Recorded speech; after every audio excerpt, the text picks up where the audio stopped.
Pendant un mois, c'est Speed Théâtre qui t'emmène dans les coulisses du Festival Off d'Avignon. Salut Speed Radio, on se retrouve une nouvelle fois dans le cadre du Festival d'Avignon. Aujourd'hui on se retrouve avec Marc Rouget qui va nous parler de son spectacle Marc Rouget a quitté le groupe, qu'il joue tous les jours du 7 au 30 juillet au Théâtre Les Étoiles. Ça va Marc ? Ça va et vous ? Alors ça va super, alors, donc, un spectacle qui a le prix du public du Festival d'un rire à l'autre 2021, 2 prix du public au Festival d'Ardèche-Beaufort 2022. C'est un spectacle quand même qui commence à faire, voilà, c'est Marc. Est-ce que tu peux nous en parler un peu ? Ouais, carrément. Alors c'est un groupe de parole, mon spectacle, où je suis tout seul. Et donc je fais pas mal de personnages. Moi je suis un ancien recruteur.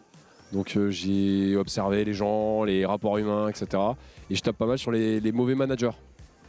D'accord. Et je donne des petits conseils aussi sur comment refaire un CV, toutes les perles que j'ai obtenues en 5 ans de métier. Et après je parle de l'absurde. Donc j'aime bien les incompétents, les gens qui pensent qu'ils sont bons alors qu'ils sont nuls. Voilà. D'accord, vraiment une critique de société. Alors, à quitter le groupe, pourquoi ce titre ? Tu as vraiment quitté un groupe social, un groupe... Ouais, c'était mon groupe, mon entreprise. C'était un grand groupe. Donc voilà, et après j'aime bien ce truc-là de trouver son indépendance, trouver sa voie. Quand tu quittes le groupe, ça fait un peu un télo de dire ça, mais bon, là, tu te retrouves, quoi. Voilà. D'accord. Et moi j'étais dans une école de commerce, j'ai fait un parcours vraiment très classique avec plein de groupes, plein de trucs où c'était un peu le... Tout le monde fait comme moi, quoi. Et je fais comme tout le monde. Et après, tu sais pas quitter. Et voilà, j'ai quitté le groupe, quoi. D'accord. Donc ça dit, mais tu as tout quitté, donc ça représentait beaucoup hein, l'école de commerce. Donc c'est-à-dire qu'il y a un parcours destiné. Le fait de quitter cette entreprise, c'est quand même quitter tout le parcours que tu avais entrepris pratiquement. Donc de revenir à zéro, ça fait quoi ? C'est ce que tu expliques aussi un peu dans ton spectacle. Ça fait hyper peur, ouais. Ça fait hyper peur, mais c'est trop cool aussi parce que.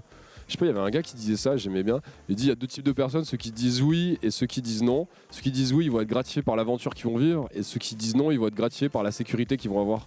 Et moi j'étais mort de trouille quand j'ai dit oui en fait à l'aventure. Et d'ailleurs c'était la veille du Covid. Et du coup quand tu quittes tout, t'as plus de job, plus de copines et tu te retrouves en slip à écrire des blagues dans ta chambre et tu vas avoir 2 ans devant toi un peu difficile, c'est compliqué quoi. Mais ça met à rude épreuve ta motivation et Mais c'est cool. Et dès que ça a réouvert, j'étais trop chaud, j'étais trop content, je suis trop content d'être là.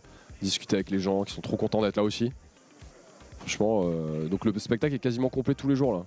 Ah oui d'accord, donc super en grande pompe. J'ai une petite salle, hein, mais faut réserver et tout si vous voulez venir. Et ouais, ça se passe bien, je suis vraiment content.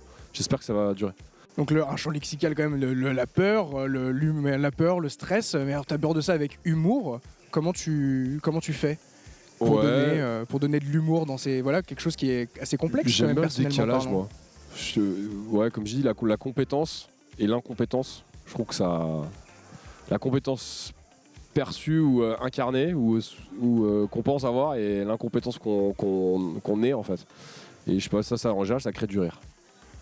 J'aime bien moi aussi taper sur le développement personnel. Tu vois les gens. Il y en a beaucoup aussi en ce moment là, des gourous des temps modernes, des trucs comme ça.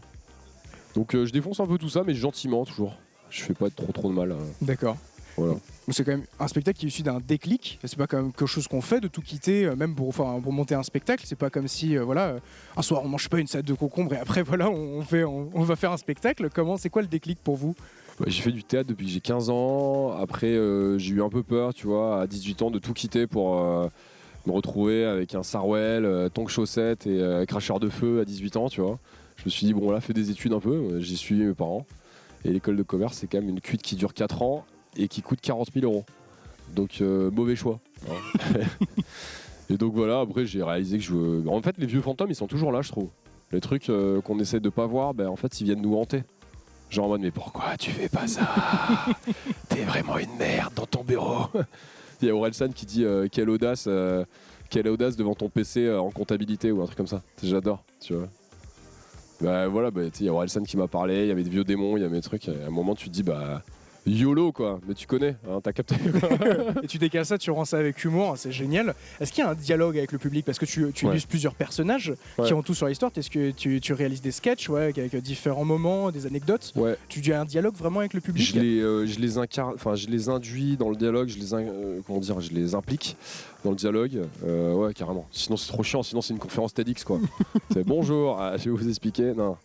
Et en plus, moi, c'est pas forcément moraliste ou c'est pas une conférence, c'est vraiment un dialogue. Je fais un peu d'impro. Je suis prof d'impro aussi. Donc voilà. Mais les gens kiffent bien. Je pense qu'il faut aussi leur donner de la place au public. Parce que si t'es juste là pour toi, en seul en scène, c'est horrible. C'est regardez-moi, c'est moi, je suis cool, c'est bien. C'est nul, quoi. Donc ouais, carrément, il y a un gros dialogue avec le public. Je les laisse parler. Parfois, il y a des échanges. Parfois un peu trop, je leur dis de la fermer parce qu'ils sont trop relous parfois. Mais ça va. Du partage et de la rigolade. Ouais. C'est quand même un spectacle qui arrive après. Donc vous avez dit, vous avez écrit pendant le Covid. Alors vous faites du théâtre depuis longtemps. C'est quand même la scène vous est pas étrangère. On va peut-être élargir un peu le propos en parlant un peu du Covid et son impact sur le théâtre. Ça vous le fait d'en sortir comme ça, c'est quoi votre ressenti tout de suite Bah moi, si je te dis, c'est en fait j'ai su pour quelles raisons je le faisais. Je pense qu'on peut faire du one-man show pour 1000 raisons, du stand-up pour 1000 raisons. Moi, c'est vraiment pour connecter avec les gens. Et je le vois là à Avignon, j'adore parler, quoi. J'adore parler aux gens, j'adore m'asseoir avec eux à la terrasse. Peut-être que je les saoule parfois et tout. Mais je sais pas. Et du coup, c'est cool. Voilà. Mais c'est plutôt. Ça m'a permis de vraiment, je pense qu'on a tous un peu pendant le Covid réfléchi à qui on était, pourquoi on faisait ça, est-ce que c'était vraiment on était à la bonne place. Il y en a plein qui sont partis dans la reconversion. J'en parle un peu aussi. D'accord, ça parle de société et en même temps ça s'inscrit bien dans la période. Il n'y a pas de micro à côté, c'est pour ça que je le regarde, mais en fait il parle pas. Mais c'est normal. Pierre-Antoine, notre ingé son à côté. Est-ce que tu as des réseaux sociaux où on peut te suivre justement pour ce spectacle Instagram, Rouge Marc, rouge comme la couleur Marc, tout attaché. Ensuite Facebook, copain d'avant. Voilà, tout. Gmail. Et est-ce que tu joues ton spectacle ailleurs ? Est-ce qu'on peut le retrouver ailleurs qu'à Avignon Oui, au théâtre du Marais, rue Volta, à côté de République à Paris, à partir d'octobre. Voilà. Super. Et ben on ira te voir, Marc. Merci beaucoup, Marc a quitté le groupe. Je vous passerai des invitations. Bon, pas tous, mais. Voilà. Merci beaucoup, Marc. Est-ce que tu as quand même un mot, trois mots pour donner envie à nos auditeurs de venir voir ton spectacle ? Rejoignez le groupe tous les jours à 18h au Théâtre Les Étoiles. Si vous avez une pièce tristounette, là, ça peut vous remonter le moral. Et même si vous avez une pièce drôle, ça pourra vous faire rire 2 fois plus, quoi. Allez, super, je le rappelle quand même, tous les jours du 7 au 30 au Théâtre Les Étoiles, le spectacle Marc Rouget a quitté le groupe. Merci beaucoup. Merci à vous deux, et à toi aussi. Du mix et du théâtre, c'est Speed Radio. Découvrez toutes les émissions et podcasts sur le www.speed-radio.com.